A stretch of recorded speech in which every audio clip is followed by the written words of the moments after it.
Hello guys, welcome back to a new video. Today I'm going to be showing you guys how to do these really cool symbol logos, and yeah, it's pretty much two letters combined. These ones are okay, and yeah, I don't know why I chose those letters. They're just pretty much just the first letters that came to my head.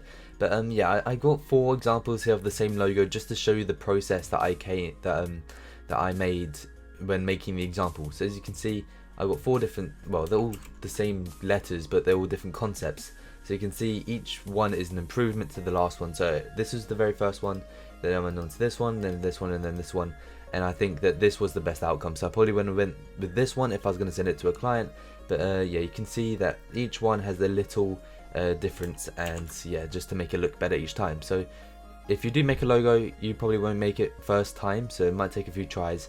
And yeah, that's just, I just put that there just to show you that you shouldn't give up on the first try. You should always get more than one concept. And yeah, so let's get started. So we start on a new layer, and the first thing is we need to set up our environment, and our environment is to make sure that each line is the same length and the same width and all that, just so we don't get any dodgy lines and it will look really weird, because we want it all to look really clean. And yeah, so this is how you do that. So you want to make sure that our fill is black, and then we have the square tool there. So you just want to click and drag out. You don't want it to be too thick. This is going to be the thickness of each line, so probably about that would be good. Yeah, okay, that would be fine. And once you've done that, we're going to press Command C and Command F, so it basically duplicates it on the spot. And then we're going to hold Alt, and then we can just click and drag it in. We want it to be about half the size, so yeah, I think that would be good. And then we're also going to bring it in on the corner, on the side a little bit as well, just so it's easy to tell from the big one and the small one. So now we've done that, we got 2 rectangles here. We're going to select them both, then we'll press Command C and Command F again, and we're just going to drag them down, and then we can do the same thing and just drag them down. Okay, so we now basically have 3 sets of 1 big rectangle, 1 small one, and now we're going to go and delete all the small rectangles. So yeah, so now we have 3 big rectangles all evenly spread apart. And yeah, so now what we're going to do is we're going to select them all, then we're just going to lower the opacity to about 50%, I think will be good.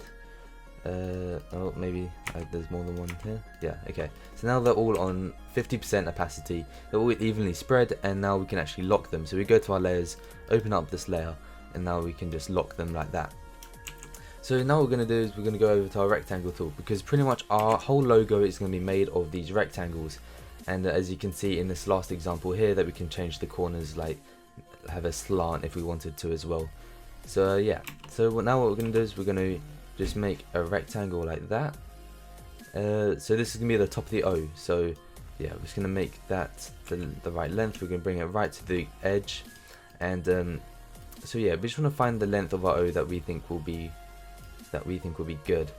And okay, so now we've got that, we can press Command C, Command F, and we can just rotate it, and now we can put this down this side as well, and we're basically just constructing the letter as if it was just a regular O, and then we'll make all the modifications afterwards.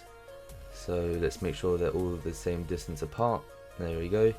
And then we would complete the O just like that. Okay, so now you can see that we've got a perfect O right here, and now this is where you can start to develop your ideas. So as you can see on here, I kind of made a slit on the O, and then kind of made it go into the K. So what we're going to do is we're going to do the same thing. So we're just going to click and drag this down, and we're going to make it so it goes onto the second line, so it stops on the second line. And yeah, just so everything will be evenly spread throughout the whole logo. And yeah, so there are multiple different ways you could probably connect the letters, but I just chose this way just because I thought it looked really cool.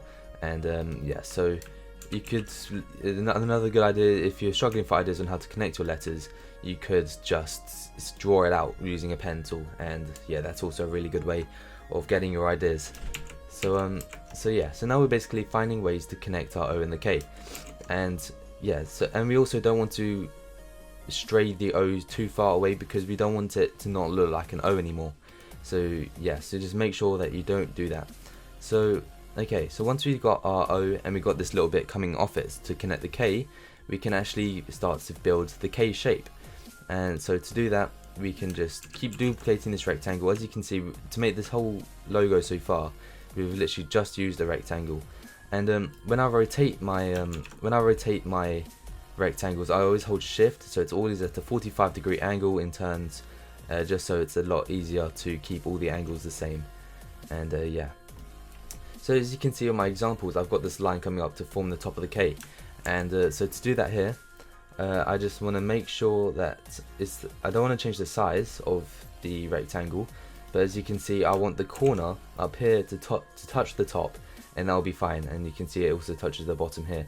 And so because of course we don't want them the top of the K and the bottom of the K to have different angles, we just want to duplicate the same one, and then we can just rotate it just like that. Make sure it's exactly exactly the opposite angle, and then we want it to meet at the bottom there again. And yeah, so as you can see that we actually have a bit of a gap here, and we don't want that. So to do that, to get rid of that, we can just extend this rectangle out a bit, and there we go, we've got rid of the gap, and we've already starting to get a bit of our K. And yeah, so it's already looking pretty nice. If we wanted to, we can move this all in, and then drag these in as well. So it is very flexible with using rectangles and regular shapes, and I'll show you how to merge all of the shapes at the end to make it all one path. And there we can do stuff like the rounded corners, and yeah, stuff like that actually looks really cool. Okay, so now we've done that, I don't really like how these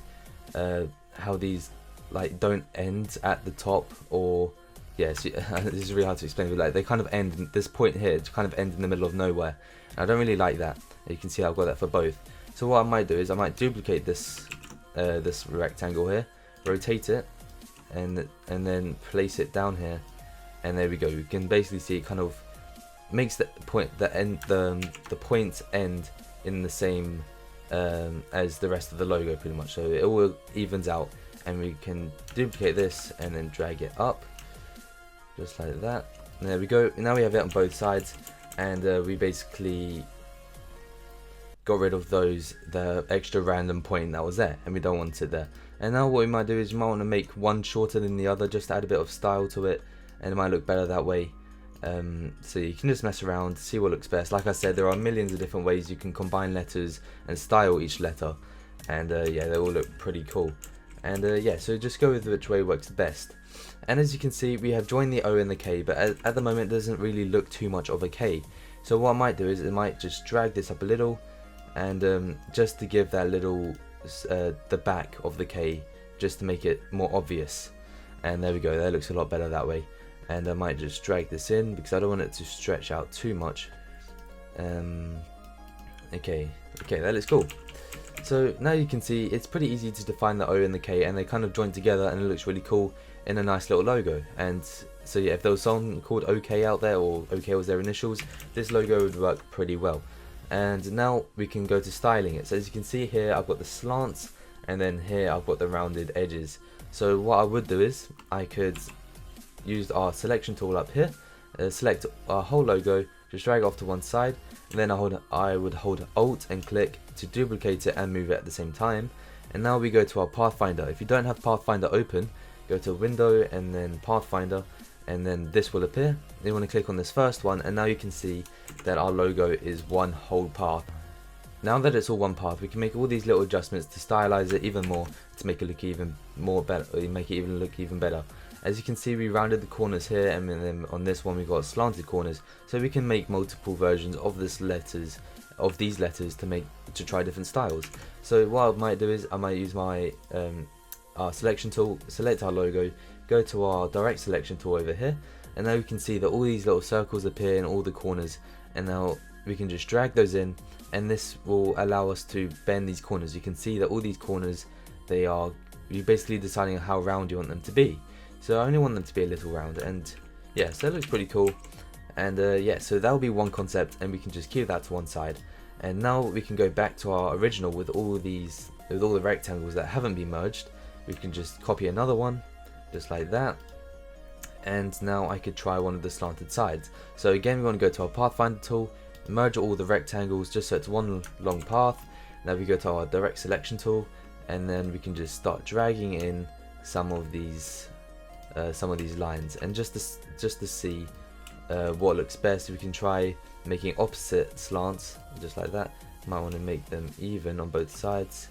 And then what else could I do? I could click and drag this in like that.